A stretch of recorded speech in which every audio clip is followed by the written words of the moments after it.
तो दोस्तों, आज की कहानी मिनेसोटा के छोटे से टाउन निस्सा में शुरू हुई, जहां एक जवान लड़का पीटर रहता था।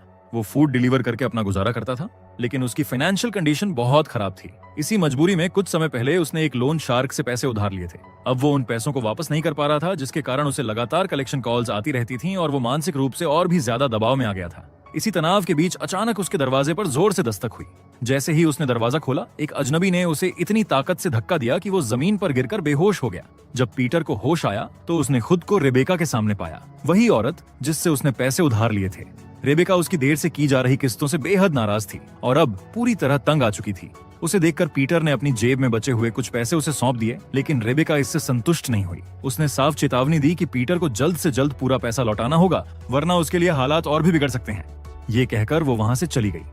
रेबेका के जाने के बाद पीटर घर से बाहर निकला और कुछ सामान बेचकर पैसे जुटाने की कोशिश करने लगा। वो उम्मीद के साथ एक आदमी के पास पहुंचा, लेकिन वहां उसे उन चीजों के बदले बहुत कम पैसे मिले। ये देख पीटर हताश हो गया और उसकी निराशा पहले से भी अधिक बढ़ गई। तभी उसके फोन पर एक नई डिलीवरी का नोटिफिकेशन आया। वो तुरंत रेस्टोरेंट पहुंचा, जहां मैनेजर ने उसे ऑर्डर देते समय सख्त लहजे में चेतावनी दी कि इस बार डिलीवरी बिल्कुल लेट नहीं होनी चाहिए। बात करते हुए मैनेजर ने यह भी साफ कर दिया कि उसे पता है पीटर ने रेबेका से उधार लिया था, और उसी बात पर वो मजाक करते हुए उसे थोड़ा चिढ़ाने भी लगा। जिसके बाद पीटर ठंडी सड़कों पर अपनी डिलीवरी करने निकला। रास्ते में उसकी नजर एक बड़े स्नो प्लो ट्रक पर पड़ी, यानी वही ट्रक जो बर्फ हटाने के लिए इस्तेमाल किया जाता है। उस समय पीटर को जरा भी अंदाजा नहीं था कि यही ट्रक आगे चलकर उसकी जिंदगी में कितना बड़ा खतरा बनने वाला है। क्योंकि वो पहले ही लेट हो रहा था, इसलिए उसने ट्रक को ओवरटेक करने की कोशिश की। ये बात ट्रक ड्राइवर को बिल्कुल पसंद नहीं आई और उसने तेज हॉर्न बजाना शुरू कर दिया। पीटर ने हॉर्न को नजरअंदाज किया और अपनी पहली डिलीवरी पूरी कर ली। अगली डिलीवरी पर जाते हुए वो फिर उसी ट्रक के पीछे फंस गया। इस बार गुस्से में उसने खुद हॉर्न बजा दिया। ट्रक ड्राइवर ने उसका गुस्सा समझ लिया और उसने भारी ब्लेड नीचे करते हुए हाथ से इशारा किया कि पीटर उसकी गाड़ी को ओवरटेक कर सकता है। लेकिन जैसे ही पीटर आगे बढ़ा, सामने से एक तेज रफ्तार कार आ गई। उसने मुश्किल से टक्कर बचाई, लेकिन ये हादसा उसे अंदर तक डरा गया। जिसके बाद वो एक और रेस्टोरेंट पहुंचा और अगला ऑर्डर लेकर तुरंत डिलीवरी करने निकल पड़ा।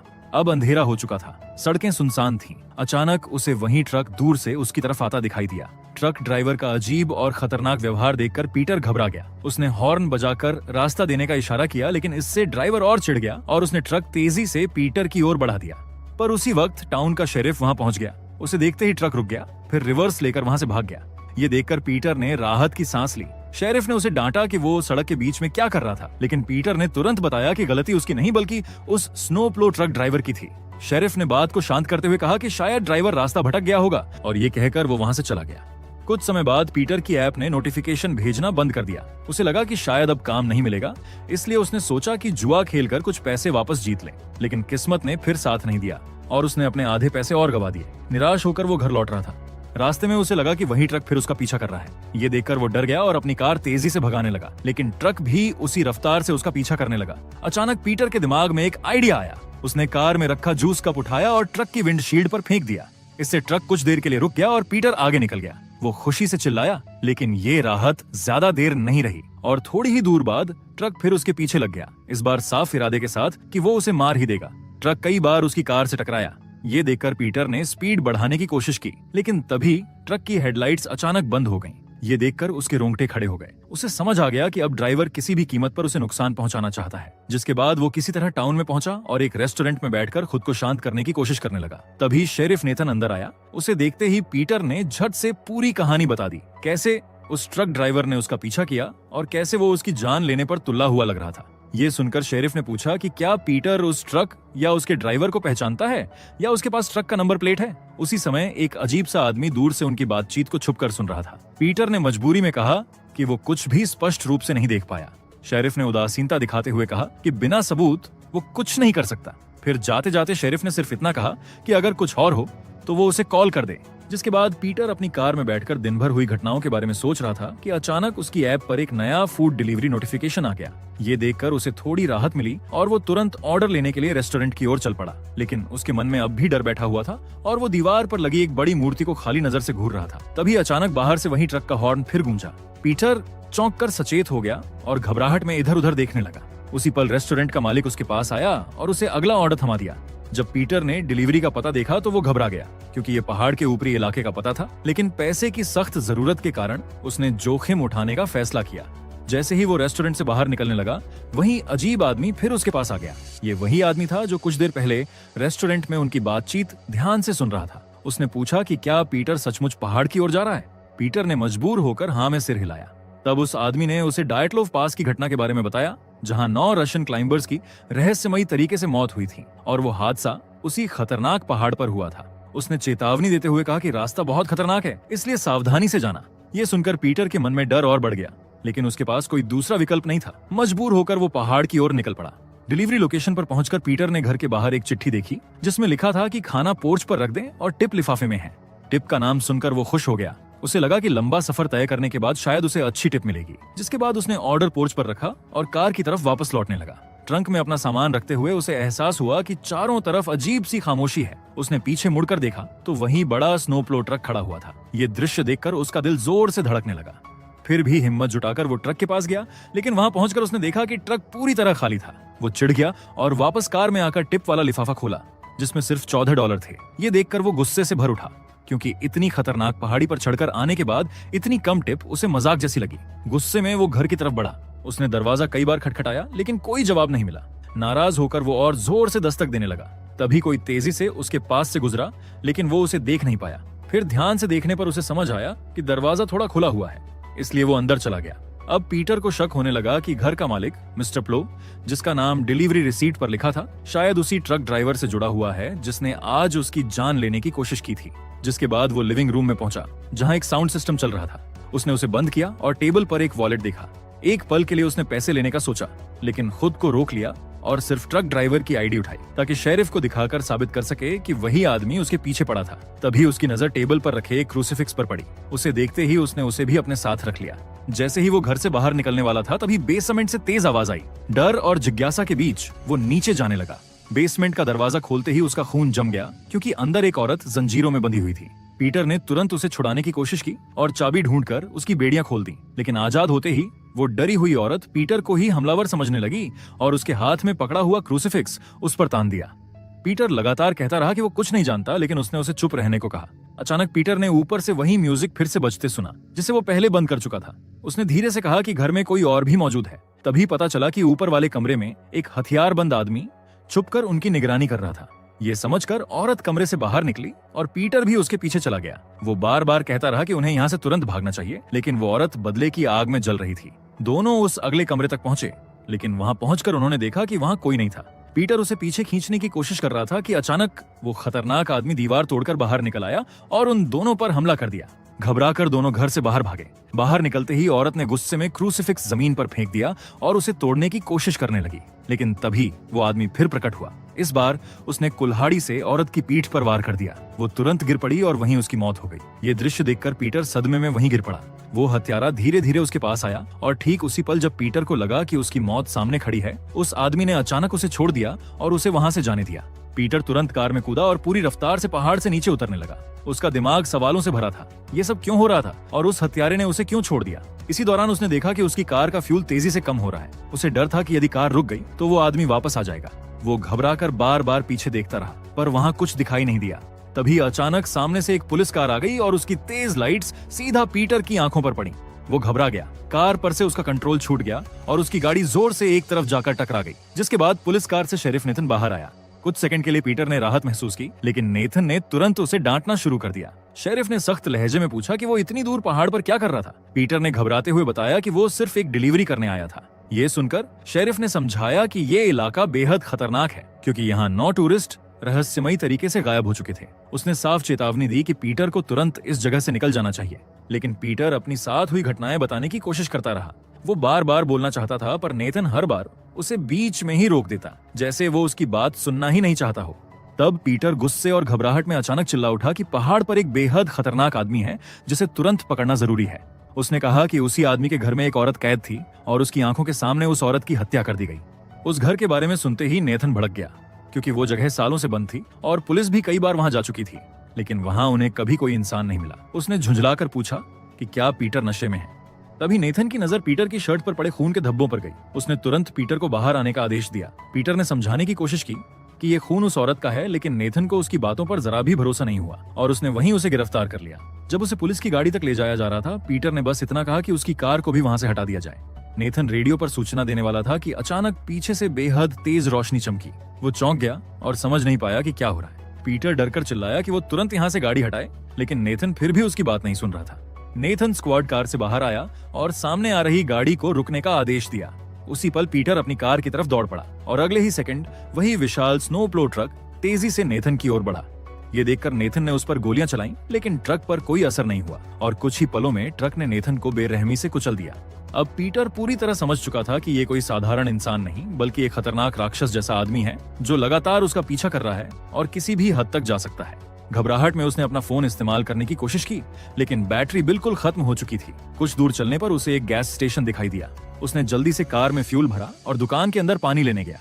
उसी समय क्लर्क ने शक भरी नजर से पूछा कि क्या वो जेल से भागा हुआ कैदी है। पीटर ने तुरंत इनकार किया और उससे फोन मांगा, लेकिन क्लर्क ने बताया कि दुकान का कनेक्शन बंद है। बाहर निकलकर उसने एक और आदमी से फोन मांगने की कोशिश की, लेकिन उसने भी मना कर दिया।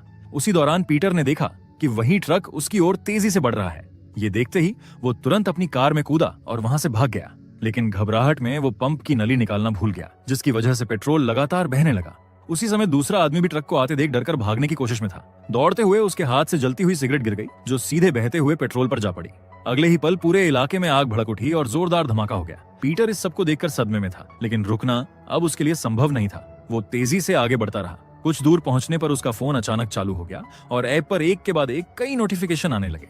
वो इस अजीब स्थिति पर हंस ही रहा था कि अचानक उसकी नजर सामने सड़क पर पड़े उसी साइकोपैथ पर पड़ गई। अब दोनों की गाड़ियां आमने सामने खड़ी थीं। लगातार पीछा झेलते झेलते पीटर तंग आ चुका था। उसने तय कर लिया कि अब वो डरकर भागेगा नहीं, बल्कि वो सीधे ट्रक की ओर अपनी कार ले गया। ट्रक ड्राइवर ने भी उसी तरह जवाब दिया और अपनी गाड़ी उसकी दिशा में मोड़ दी।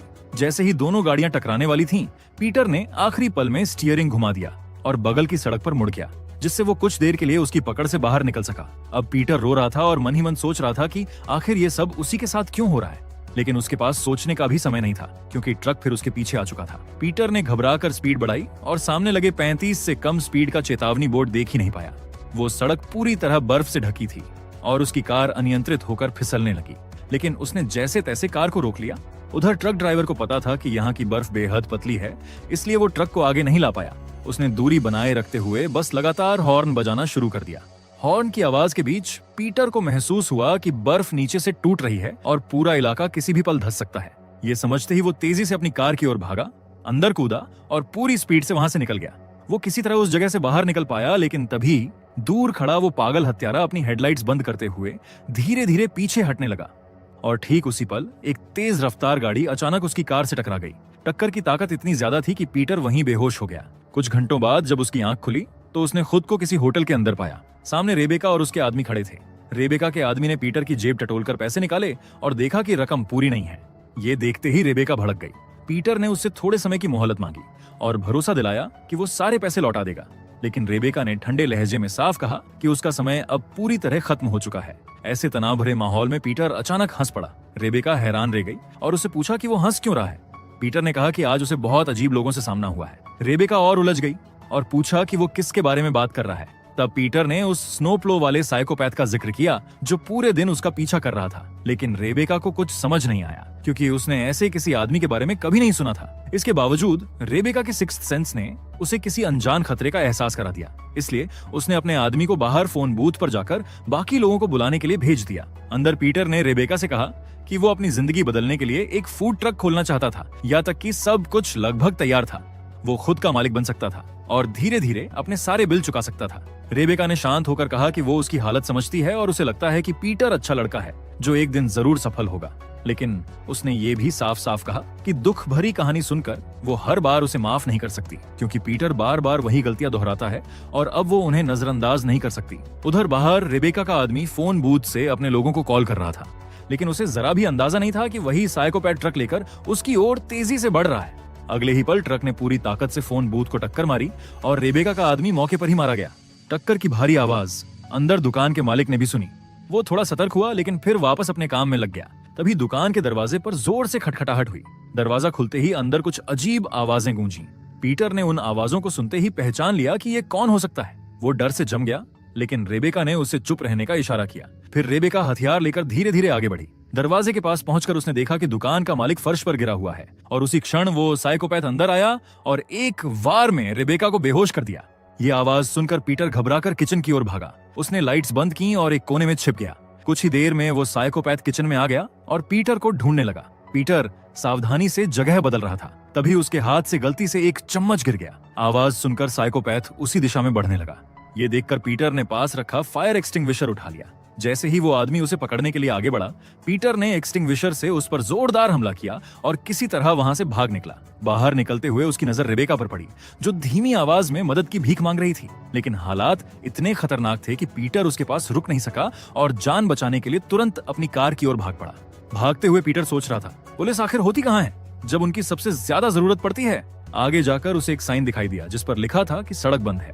उसके पास कोई और रास्ता नहीं था, इसलिए वो वापस मुड़ने लगा, पर तभी सामने से वही साइकोपैथ ट्रक लेकर आ गया। डरकर पीटर ने तेजी से कार रिवर्स की और सीधे उसी बंद रास्ते की ओर बढ़ गया। वो पूरी स्पीड में भाग रहा था और साइकोपैथ लगातार उसके पीछे लगा हुआ था। ट्रक बार बार उसकी कार को टक्कर मारता और उसे सड़क से बाहर फेंकने की कोशिश करता, पर पीटर किसी तरह गाड़ी को संभाल लेता। तभी अचानक उसने देखा कि आगे सड़क ही खत्म हो रही है और सामने गहरी खाई है। वो घबरा गया, लेकिन अगले ही पल उसने गाड़ी की रफ्तार और बढ़ा दी और आखिरी क्षण में पीटर ने कार छोड़ने का फैसला किया। वो चलती कार से कूद गया और उसकी गाड़ी सीधे खाई में जा गिरी।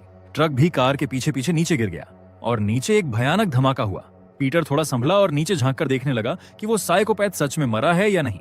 वहां नीचे सिर्फ आग, राख और मलबा था। उसने राहत की सांस ली। उसे लगा कि वो आखिरकार ये सबसे आजाद हो गया है। लेकिन तभी नीचे से वो साइकोपैथ अचानक उभर कर सामने आया और उसने पीटर की टांग पकड़ ली। फिर वो उसे जोर से खाई में खींचने की कोशिश करने लगा। पीटर ने तुरंत पास की एक मजबूत टहनी पकड़ ली। साइकोपैथ उसकी टांग पकड़े रहा जब तक कि पीटर का बूट उसके पैर से उतर नहीं गया। जैसे ही बूट छूटा, पीटर ऊपर खिंचाया और जान बचाकर भाग गया। जमीन पर उसे वही क्रूसिफिक्स मिला जो वो पहले ले गया था, जिसके बाद वो पैदल ही घर की ओर चल पड़ा। रास्ते में एक कार उसके पास रुकी और लिफ्ट ऑफर की। कार चलाने वाला वही अजीब आदमी था जिसने पहले पहाड़ पर हुई गुमशुदगियों के बारे में बताया था। उसने पीटर से उसका नाम पूछा और कहा कि उसने पहले ही चेतावनी दी थी कि वो जगह खतरनाक है। पीटर ने कोई जवाब नहीं दिया, बस पूछा कि क्या कार में कोई ऐसा सामान है जिससे वो अपने हाथ खोल सके। अगली सुबह ये पूरी घटना न्यूज में फैल गई। इसे स्नो प्लॉव इंसिडेंट नाम दिया गया, जिसमें कई लोग मारे गए थे। रिपोर्ट में यह भी बताया गया कि वो डेथ कैबिन शायद रूस क्लाइंबर्स की गुमशुदगी से जुड़ा हुआ था। उधर पीटर ने अपनी आखिरी डिलीवरी पूरी की और फिर वही क्रूसिफिक्स बेचने उस आदमी के पास गया जिसने उसे देखकर खुशी जताई। जिसके बाद पीटर ने फूड ट्रक वाले सेलर को कॉल किया और कहा कि उसके पास अब पैसे हैं और वो अगले दिन आकर ट्रक ले जाएगा। शाम को घर लौटकर वो बिस्तर पर लेटा ही था कि अचानक उसे वही डरावनी हॉर्न की आवाज सुनाई दी और इसी के साथ ये कहानी यहीं खत्म होती है। अगर आपको एक्सप्लेनेशन अच्छा लगा हो तो वीडियो को लाइक और कमेंट जरूर करें। ऐसी ही और मजेदार और अनोखी कहानियों के लिए चैनल को सब्सक्राइब करना ना भूलें।